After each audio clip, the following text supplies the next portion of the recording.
Okay boys, so here we go. We have the purple Rohan player Eri. His ally is the green Isengard player Farad. They're against the orange Mordor player Mateusz, and his ally is the white Gondor player Rangel. It's a good matchup. We have Gondor Mordor against Rohan Isengard.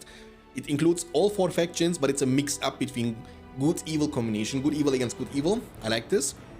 Now Mordor is the strongest faction in this map, okay? Followed by the Rohan. Rohan is also extremely strong. What you want to do with Rohan, when you play any big map, you want to capture a farm, and the second it's built up, you want to immediately recruit one more peasant, okay? That's very important. Mordor in reality should smash Isengard in this map. Easily smash. What you want to do with Mordor is you want to recruit Gollum and send him immediately to the spot. You want to start killing workers from the second one, okay? And you want to capture stuff defensively. What you want to do is you want to get this one first, and this one second, and then this one, and then the ones in the middle. You want to get the stuff that you can maintain for a longer duration. That's what's important, okay? So the Orc should ignore this and go for the Slumber Mill. This Isengard made a mistake. He opened with a Uruk pit, and that means he is heavily relying on these 2 Lumber Mills he has under his control. If you kill them or destroy the Lumber Mills or kill the workers, it will break Isengard's economy into pieces, and he will be out of the game. That's why I would never recommend you to start with Uruk pit against Mordor in a 1v1 or 2v2. Don't do this. Just go now, ham. Kill the workers here, use Gollum. I mean, he never captured this one actually. What is Gondor player doing in the meantime? Blacksmith farm opening. He was able to capture this, and this one in the middle. And Rohan is not recruiting any peasants yet. You want to recruit more peasants, my friend. More and more peasants have to be recruited. That's very important. It's looking like that Mordor is getting kind of free to the mid game. He has still 2 untouched mills, which is enough for Mordor. Remember, Mordor has no money problems. As orcs, they cost nothing. They are for free. You need a second orc pit though. That's very important. What makes this map kind of very good for the Mordor faction is the fact that outposts have 0 protection. That means there is nothing you need to creep to get outpost control. Mordor can get this outpost. It will be creating non-stop pressure on Isengard, okay? So what you want to do is you want to build outposts, make double orc pit, and spam orcs all day long. The idea behind this is to get map control and to defend your own settlements. Isengard going for the furnace. Orc is finally arriving here. The Uruks, they actually are way stronger, of course, than orcs. That's very important to understand. And also the recruit time of orcs is a bit slower. So you have 30 seconds for the orc warriors to recruit. In Uruks, they will be recruited in 20 seconds. Isengard is the fastest faction in order to develop strategies and recruit units. 20 seconds is the fastest recruit time. Berserker recruit time is only 8 seconds, for example. A Rohirrim recruit time is 35 seconds. Same also for the Gondor Knights. So Isengard's early game, when you have money to spam Uruks, you should be able to get great results, because Uruks are not only fastest recruited, but also they are the most strongest swordsmen in the game. But Mordor is losing now map control, and that's exactly what I was trying to say. That's why you want to capture these settlements first, money that you can keep for a long duration. And you want to build up the second orc pit ASAP to be able to outspam Isengard. That's what's important. Trample, nice trample. Now destroy the lumber mill. That's what Gondor is supposed to do. Kill the lumber mills first. Don't give Isengard the chance to get money, because now he has 3 furnaces inside the base, and he's gonna recruit now some pikemen. Mordor's eco is not looking too bad, but again, 1 orc pit is not gonna be enough. Rohirrim will be arrived very, very soon. Now, Rohan is a faction that can be extremely weak, but also super OP at the same time. In the right hands, Rohan can do a phenomenal job. I'm not a very good Rohan player myself, to be honest with you, but when you are good with Rohan, you kind of take over the game, okay? So what you can do with Rohan, you have the highest diversity in the strategies. What you can do is you can rush Entmoot, for example. You can make heroes like Gimli, Legolas. You can go for Rohirrim archers, Eomer. Level 4 Eomer with leadership in Rohirrim archers later on. You can go for elves. Like, you have the highest diversity out of all 4 factions in the game. And what you can do is, what is unexpected to do, is you can rush Entmoot in this map. Because what you want to do against Mordor, you want to win early, okay? You can't win really late game. There is just this is a huge map, and the second Nazgul comes on the field, there is 0% chance you can maintain map control against Mordor. Mordor is gonna fly over your Rohirrim and crush them all one by one. And Darkness later on is going to be super effective. And Isengard will eventually lose map control. That's what happens always. When you play Isengard against Mordor, Isengard doing good, until like a threshold of 10 to 15 minutes, and then Mordor is starting to take over. Mordor is designed to be a late game faction. The two Nazgûls and Witch King will make sure that you are always having map control in every situation of the game. And again, Orcs can slaughter the pikemen too, no problem. That's why you need a second Orc pit. He's going for the Troll Cage now. Rohan has a phenomenal looking map control, by the way, doing a phenomenal job. Gondor is trying to creep. The golden rule here is when you play Gondor against Rohan, and you always want to separate the map, okay? So it's a 2v2 situation, but what's happening right now is this Rohan is fighting against this Gondor non-stop, right? And Mordor is fighting against Isengard. You want to always focus on your direct opponent, because the distance from Mordor to Rohan is way too big, but from this castle to this castle is way shorter. You are sharing settlements, so you want to do stuff that helps you in your specific matchup situation.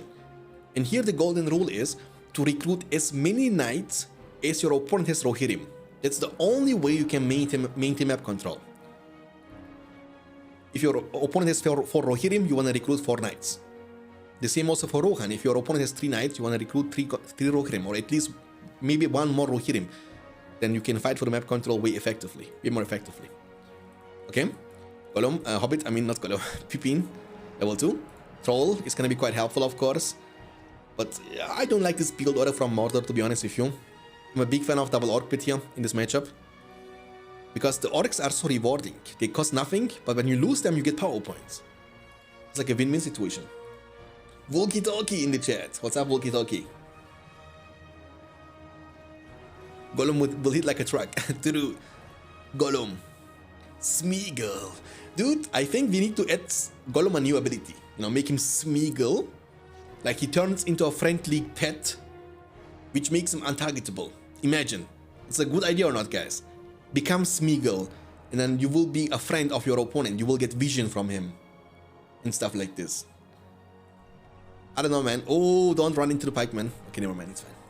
Nazgi, what's up, my friend? Welcome. Like, Gollum has no levels, right? He's gonna be level 1 and he cannot level up. But imagine if you could level up to level 10 or something, you know? Somehow. Armory. Heavy armor purchased. Oh, going for the blades is a big mistake. I mean, when your opponent has trolls, you don't want to go for the blades. There is no reason to do that. You want to, I mean... I will represent the men of Gondor. Gomax, thanks for the follow, appreciate it. What you want to do is you want to get heavy armor, fire arrows, and banner. Blades against Mordor is not very useful. Unless he's running through your porcupine formation pikeman. Then it's gonna deal hella revenge damage. But Mordor shouldn't do this in the first place. I mean, Isengard is taking over the map by recruiting lots of pikemen, and that's why you need a second Orc pit, because your Orcs are hard countering pikemen. Hard countering them. Octai Ozo with the primers for 3 months. Thank you so much, Octai. And welcome back, my friend. Octiozo just resubscribed for 3 months.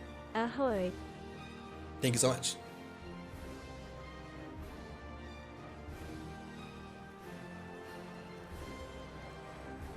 Oh, 2 Berserkers, and I mean, to be honest, the man of the match is definitely Farad in this series, in the best of 5. He has been doing a phenomenal job so far. Armory, banner, fire rolls, everything purchased. He's rich. He's as rich as he shouldn't be. He shouldn't be that rich at the first place. Look, Ari is pinging his ally and saying you are about to lose your pikemen, and you see they are leveling up like crazy. Farad is not paying attention. He does paying attention now, but he already fed them level 2. Remember, soldiers are hard countering pikemen, just like orcs. He has multiple orcs chilling over here, not doing much, but Mordor is still 1, 2, 3, 4 settlements outside, which is pretty nice for Mordor.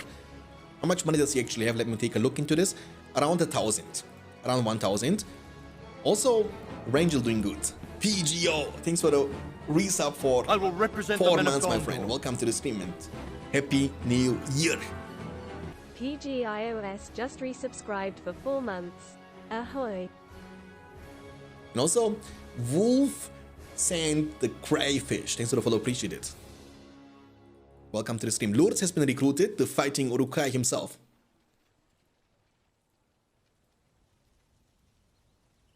Let's go finally some BFME, of course, my friend. Always BFME, always.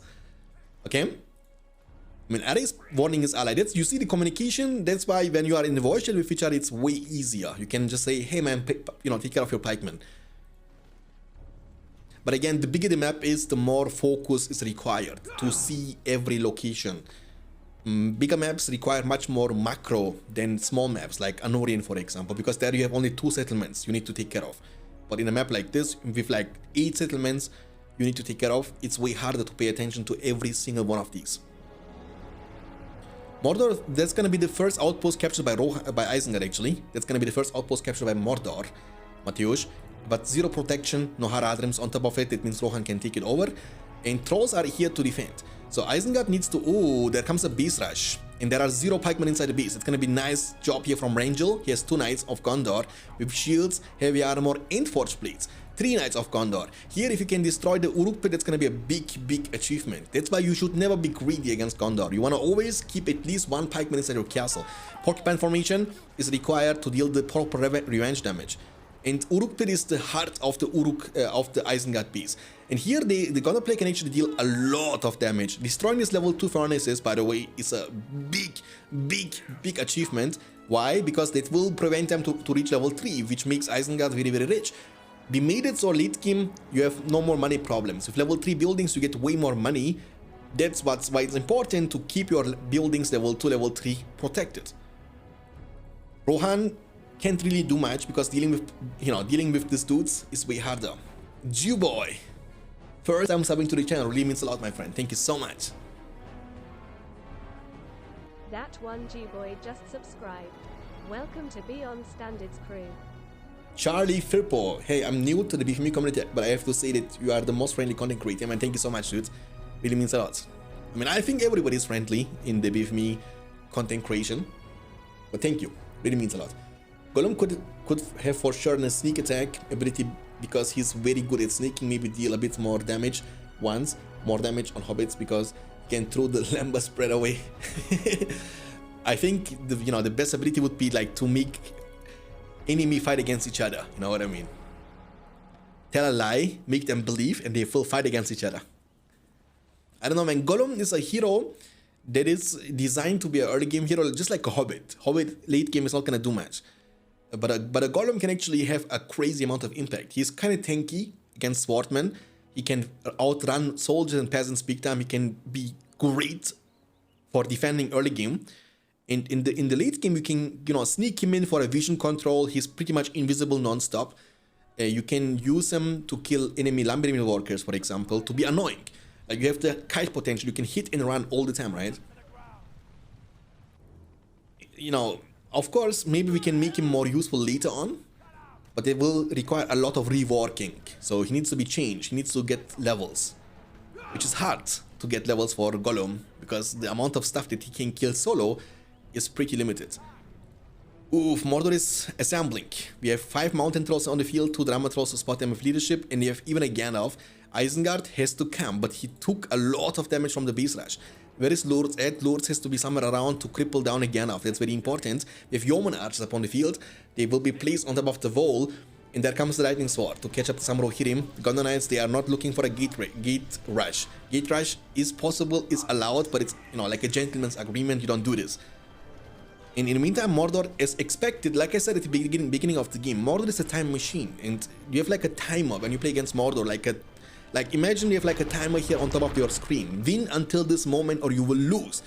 That's what's happening. Isengard getting hard counted by Mordor late game, which is super annoying to deal with, because orcs, they can be extremely annoying. And even though he has only 1 orc pit all the time, but it's now level almost 20, level 3. Level 3 orc pit will produce orcs in 15 seconds. There goes down the first troll. Blast from Gandalf level 6. Where is Isengard when we need him? Isengard has to come. He has 2 pikemen combos here. He used Easterlight. Did he lose Theoden? Don't tell me that. No, he has Theoden. Okay, that's important. Warchamp plus Theoden leadership is you basically have 100% more armor and 80% more damage, but you don't want to be in a choke point like this. Now it's very scary to go inside there. Yeah, look, very good micro from Mateusz. He's, kind of scaring him away. Drama trolls shouldn't be attacking because they don't give leadership when they do attack. Okay? Does Rohan have an outpost though? That's the question. And no, No, he has no outpost. That means if this castle falls, and it's gonna fall now, Rohan will be defeated. Now he has outpost here, never mind, he just took it. How much money does Rohan have? Not much. There comes the Witch King. Lords has been killed, no fear resistant for the Isengard army. He has Palantir, okay. Palantir gives fear resistant, by the way. As you can see, I'm not scared anymore. It's new. Yeah. And GG's gonna be called. That's it, boys.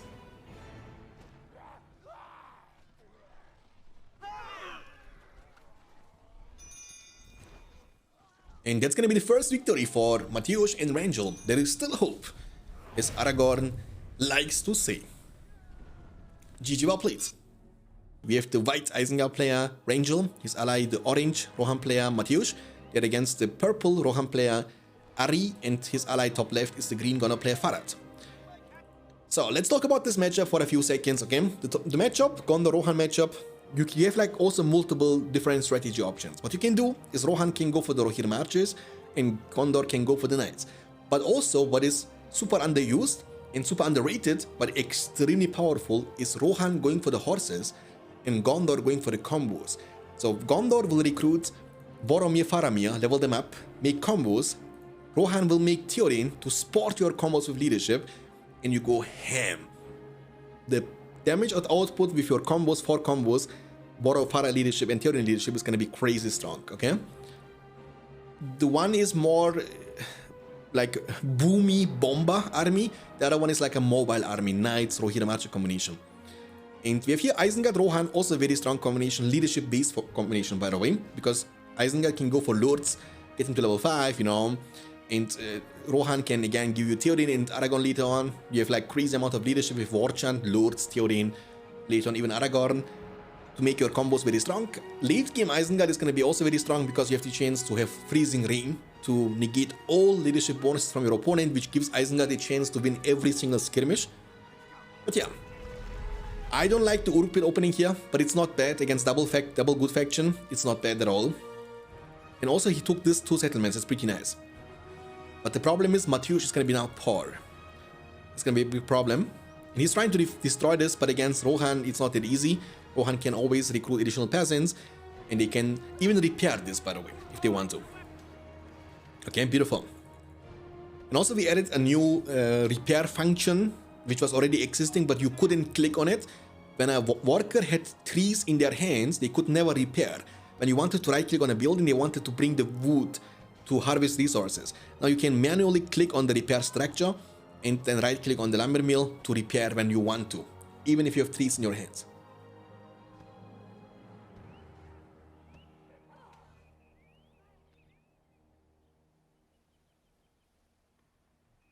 Sorry, I couldn't read the message because it's kind of only Angmar, Sorcerer, and every wizard, Palando, Alatar, Radagast, Saruman. Who's typing this? I couldn't even see. I only see this part, but I was just reading. I mean, it's kind of crazy what kind of ideas people have, of course.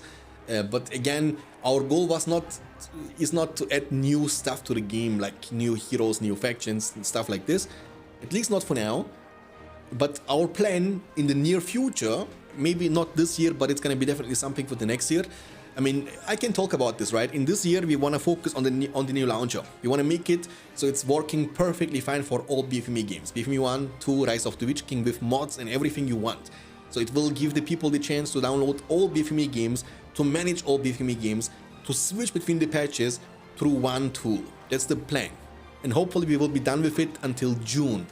June is a deadline. Hopefully we will be able to finish it until then. It's going to also have like a new interface. So it's going to be way cooler of a design. Huge shout out to Rabo, by the way, who's the creator of this tool. And he's been working on it. He's still working on it pretty much every day, right? To make it possible. After this, what we want to do is we want to convert BFME 1 into Rise of the Witch King. So the patch 2.22 will be converted into Rise of the Witch King. So you will have like BFME 1 building style, the same units, the same factions, but with all the new features which BFME 1 can support in Rise of the Witch King. Like a Edain mod, pretty much, but more like BFME 1 2.22 design. Edain mod is a bit different, slow, blah blah blah, but this is gonna be like when you play BFME 1, but with the proper battle stances, for example, the same power points. Like, it's like gonna be the same game on a new engine, on a new platform, pretty much.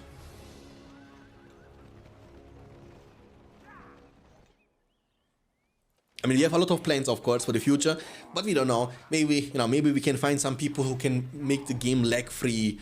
Maybe we can, like, that's the thing, right? The more we grow, the more people we can reach out to.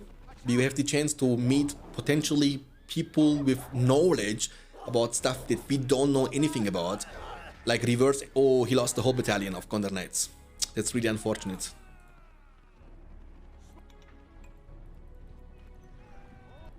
This gonna play, by the way, also went for the steeple. Double steeple, not something you wanna see. Isengard making some combos. Maybe, no, who knows? Maybe we can find some reverse engineering stuff for the lag free. We can maybe find some people who are able to create proper gaming servers, so we can have like a gaming server dedicated to the Battle for Middle-earth games with like a quick match, so you don't have to start Game Ranger, for example. You can just start with your game via the shortcut, go to multiplayer, make an account, and find games. Like, these are the things I'm thinking about, but so far we have not been able to meet people who are able to do that yet, and we can't pay these people either that much money, you know. I was talking to one guy and he wanted too much money, and it was not affordable back in the day, but we are trying to give it away. We are trying to find a way to give it back to the community, because my hope is that the games are not going to be dead, that even in 10 years from now, when I'm 32 now, but when I turn 42 in 10 years, when I want to play BFME, that I can do it the easiest and fastest way, without having to go through a whole download progress, installation progress, a tool that can get me the game downloaded and installed with one single click, and then eventually servers which I can connect to and play whenever I want to. It's the plan.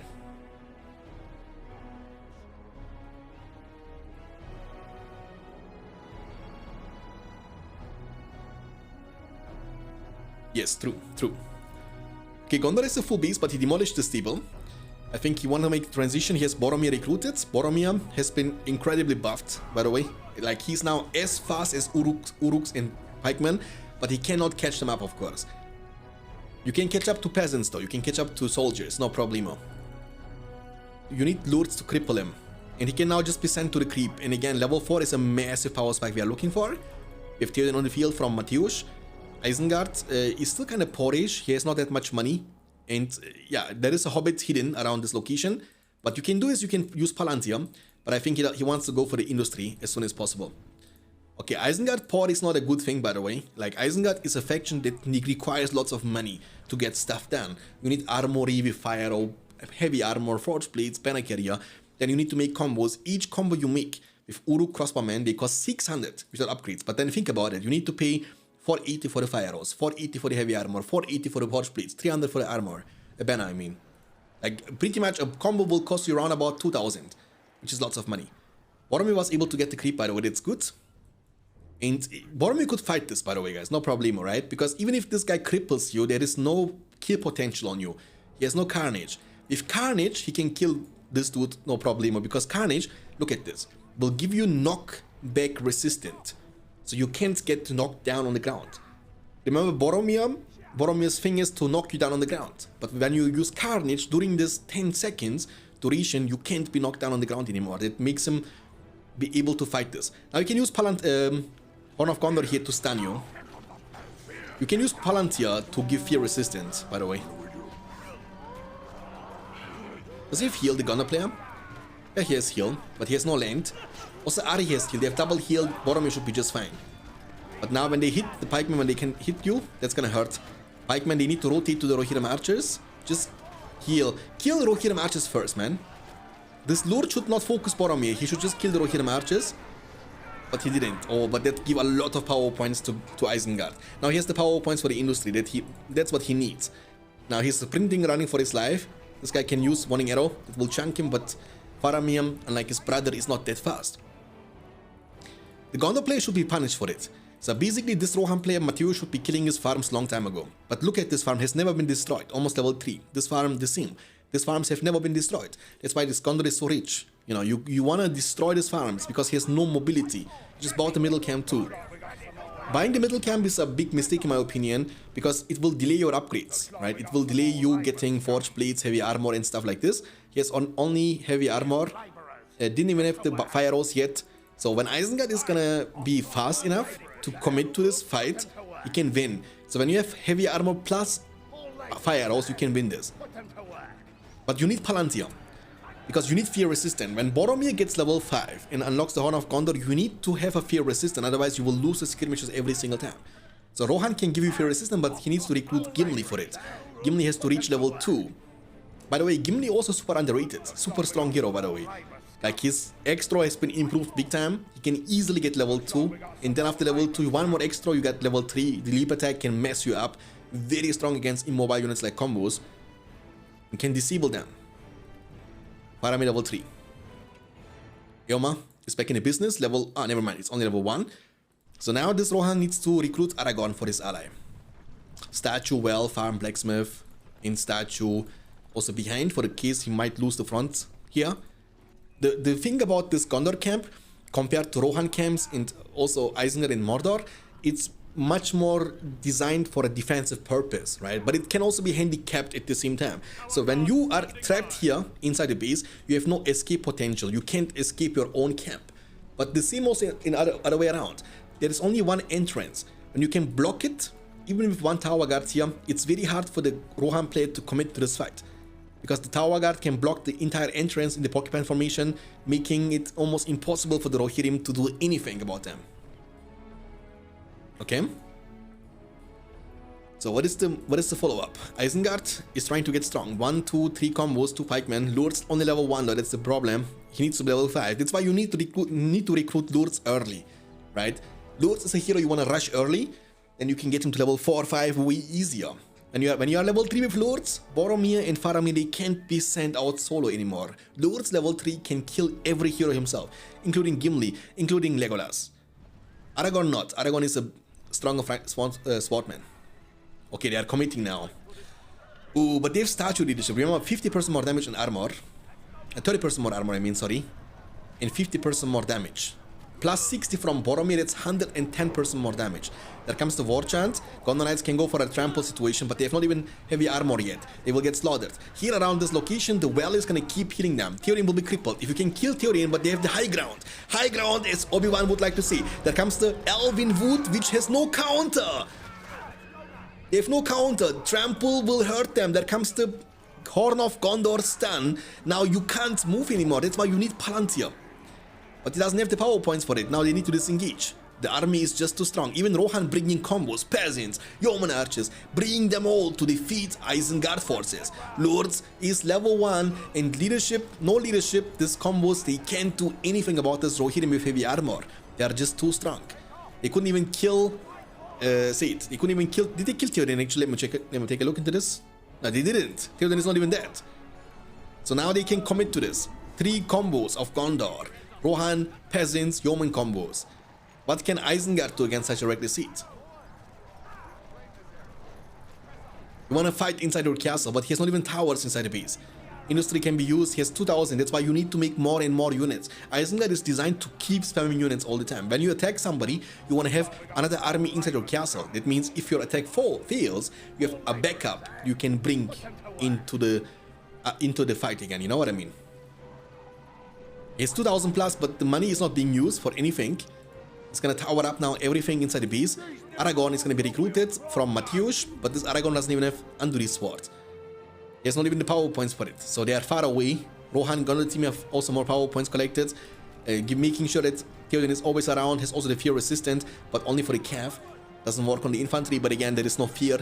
I mean, Aragorn could use the Elendil, right? Aragorn can use Elendil and scare them off. This is a level 3 battalion, which is gonna be immune to fear.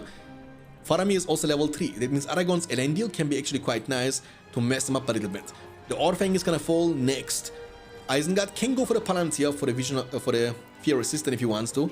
And Faramir is leveling up, getting more and more levels. Boromir level 5. Again, the fear resistant might be scary. Theoden is getting chunked. Now they need to fight. They need to fight now. They have more leadership than they could ever get. Aragorn plus Theoden plus War Chant. That's the time for you to fight. And Aragorn can use Elendil, should use Elendil. Without the Palantir, he's gonna go for Palantir indeed. Palantir is gonna give you, what is this combo going for? He's gonna cripple Theoden, that's a very smart move. You wanna kill the leadership first. The Palantir is gonna make you immune. Aragorn is gonna use the Blade Anduril sword, Blade Master, get one-shotted. Theoden getting chunk from Mateusz. Mateusz has to... Okay. He's gonna use the Atelas. They are hard focusing down Theoden and Aragorn. Very smart focus here from the Gondor Rohan team, but they are a little bit too overcommitting. Lurtz is level 2 only. Does he have heal? Let me take a look into this. Mateusz has no heal, so he needs to get all the way back. Doesn't provide leadership anymore when Theoden is still far away. Aragorn is also far away. But why don't you use Elendil here? Elendil could have been super impactful, not anymore because the combos are highly leveled. Lurtz is running around, can't really do much. You see, when Lurtz would be level 5 in this situation, this fight would be so much easier for the Isengard Rohan team. But Gondor has just much more leadership. Level 6 Boromir.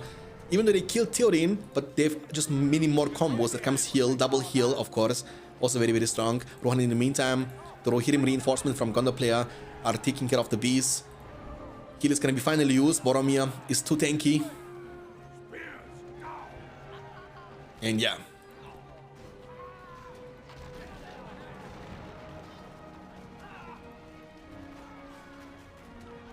Oh, but he's being chunked. He doesn't even have Anduril.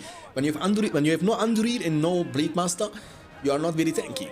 Anduril is what's important for Aragorn. Think about Aragorn like you think about Gandalf. How powerful is Gandalf the Grey versus how powerful is Gandalf the White, you know? And they're gonna call it, that's gonna be the end of the game and also the end of the series. Mateusz and Rangel are out, Farad and Arry making it to the finals of the 2-week tournament. After defeating also Balindru and Mara in the first round.